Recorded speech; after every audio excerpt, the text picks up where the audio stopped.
Good morning, everybody, and thank you for being here. It's a pleasure to welcome you to the village of Whitesboro on a beautiful day. The creek is down, which we all like to see. Before we begin, I would like to recognize some guests that we have. Dr. Dustin Swanger, REDC co-chair. Kathleen McColgan, president of Herkimer County Community College. Nick Matt, chair and CEO of FX Matt Brewing Company. Judy Drabicki, DEC regional director. Whitesboro Fire Chief Peter Sobel. Commissioner of the Office of General Services Rowan DeStito.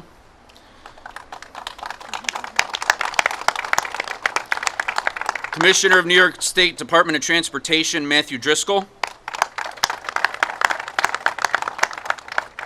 The Commissioner of the Department of Homeland Security and Emergency Services Roger Perino. Deputy Secretary for Intergovernmental Affairs, Joseph Rubito. Whitestown Supervisor, Sean Coletta. County Executive and County Legislators, Anthony Pacenti. And certainly today our most welcome guest, Governor Andrew Cuomo.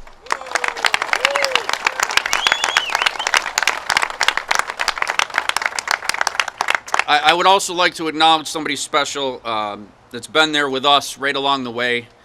Phone calls every day, visits. I'd be remiss if I didn't recognize Assemblyman Anthony Brindisi. Thank you, Anthony.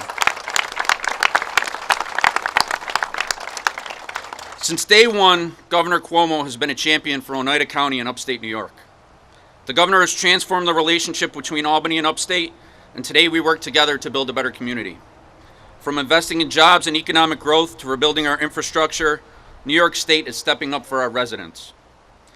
During the challenging past few weeks, the governor has been there for us. Since the beginning of the flooding, the governor has deployed state officials and resources to help clean up and move forward. We're thrilled to have him here today. Governor, I look forward to working with you and to continue to develop progress for our community. Thank you and welcome.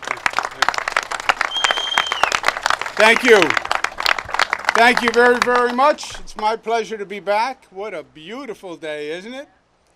And let's give the mayor a round of applause, who's done a great job under difficult circumstances. Your great county executive who is always there, whether it's an emergency, anytime you need real leadership, it's Anthony Pacenti. Let's give him a round of applause. And I'd like to acknowledge my colleagues from the state. We have Commissioner DeStito, Commissioner Driscoll, and Commissioner Perino, who've spent a lot of time over the past few weeks. Let's give them a round of applause.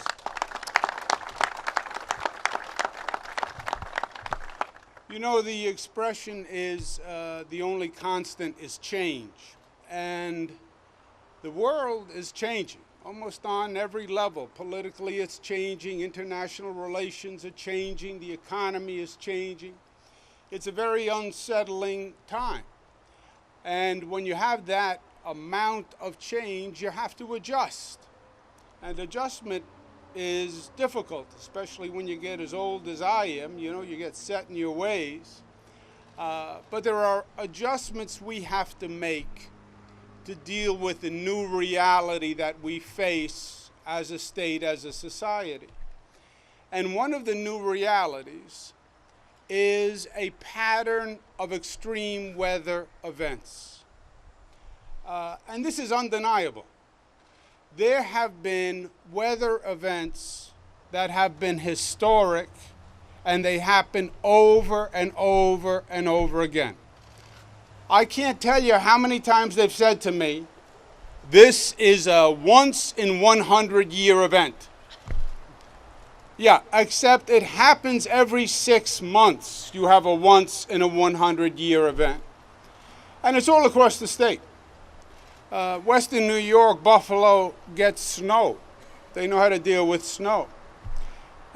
They never had 7 feet of snow before.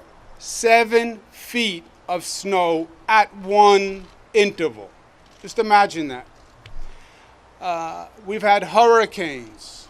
We've had tornadoes, touched down in Buffalo the other day.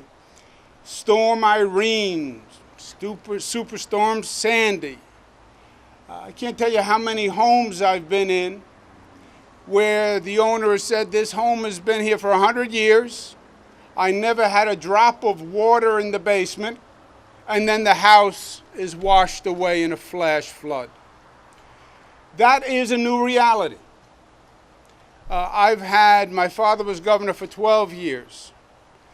I'm governor about half the amount of time. I've had about double the number of emergencies that my father had in double the time. So, that's the reality. What do? We address it. We confront it and we deal with it. And that's the role of government and that's the role of leadership. But you just don't put your head in the sand and hope that it's never going to happen again. And there are structural changes that we have to make because I'm operating on the premise that these floods, these weather situations are going to continue. So you take a creek like the creek that's behind us today, and it's beautiful and it's tranquil and it's peaceful, and it looks like there's no possible way that it could ever do any damage to anything. Yeah, well, a creek like that in an extreme weather situation can well up and become a monster that literally takes lives. I've seen it all across the state. It's almost unbelievable. And we have to make adjustments. Now, the county has done a great job stepping up to the plate, and they recognize this reality, and the state as a partner recognizes the reality also. Heavy rains, we need an infrastructure that can deal with it. Creeks like the one that you see behind me can actually become a productive, constructive vehicle as opposed to a dangerous situation. So the state is going to provide $2.5 million to change the creek, deepen it, widen it for about 1 mile in length, so that the next time we have a heavy downpour, the creek can actually, rather than rising up, will actually collect the water and hold the water for the period of the weather event and stop it from flooding businesses, homes, etc. It's an ambitious undertaking.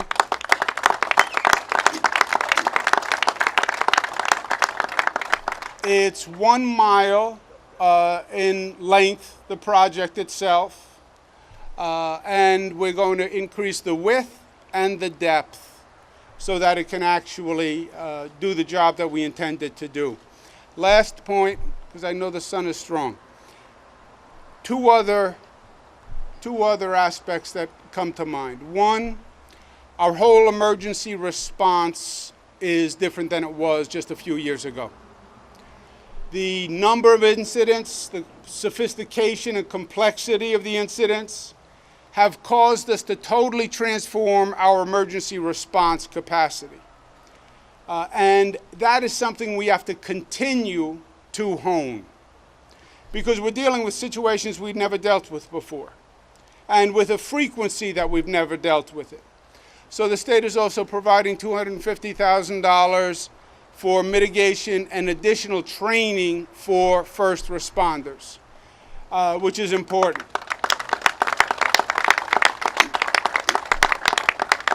But on the July 4th incident here, I want to congratulate and applaud your first responders who did a magnificent, magnificent job.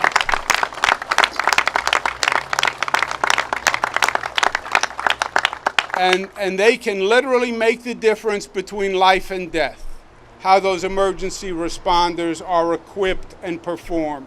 So they did a brilliant job. And second, you know, this is a beautiful, diverse state, and the diversity has little shades of differences all across the state, Long Island is a little different than the North Country, is a little different than Western New York, a little different than the Mohawk Valley. But some of the most beautiful moments are when you see the state come together and when you see people come together and community come together. And I'll tell you, New Yorkers, when things are at their worst, that's when New Yorkers are at their best. And we saw it once again a couple of weeks ago. People read on the news what happened here.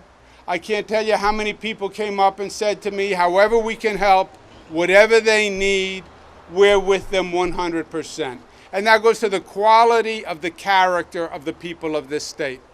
And I can't tell you how proud I am to be a New Yorker. With that, let me turn it over to my friend, your outstanding county executive, Anthony Pacenti. Thank you, Governor, and again, thank you for being there whenever. And a month ago today, as the floodwaters were going over this creek and throughout Oneida County, I was in constant contact with the governor's office, the governor. I want to thank Joe Rabito from his office. He was in constant contact. And Commissioner DeStito and I were at the command center that day throughout. The commissioners, Matt Driscoll, Basil Sigos, Judy Drabicki, who's here from DEC. I want to thank all of them for the immediate response, the governor sending that team down immediately.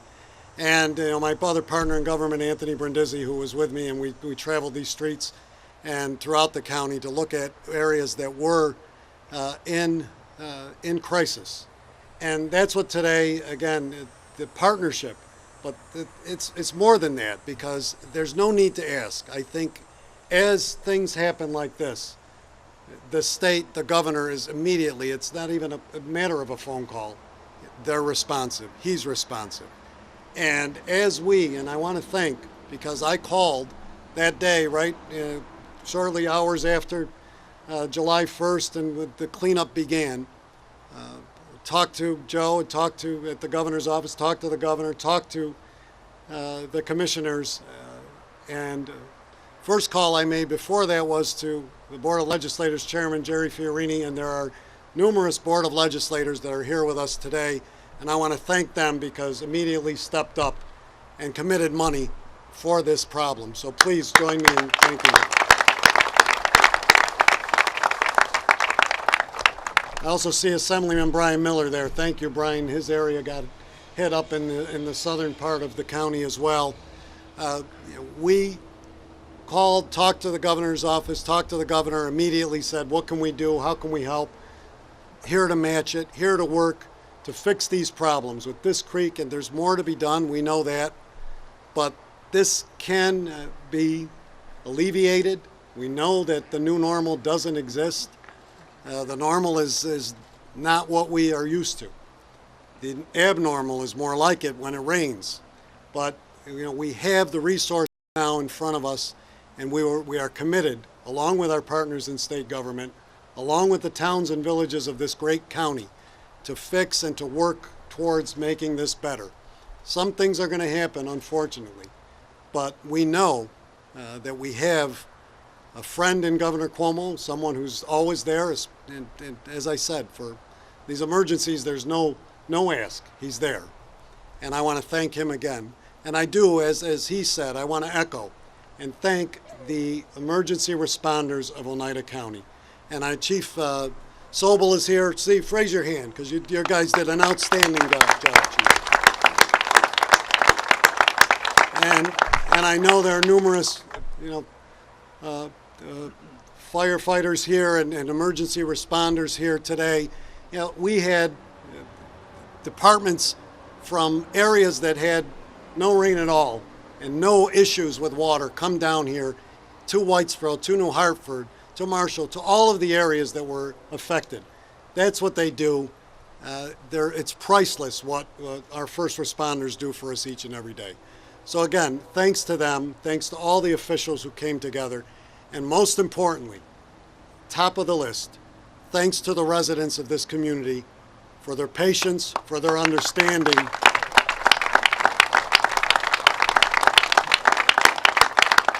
for their fortitude, for their ability to continue to say, we're staying here, we want to live in Oneida County, we're not going to let this water bother us, we're going to rebuild, we're going to fix our homes, we're going to fix our streets, and we're going to move on. Thank you. God bless you.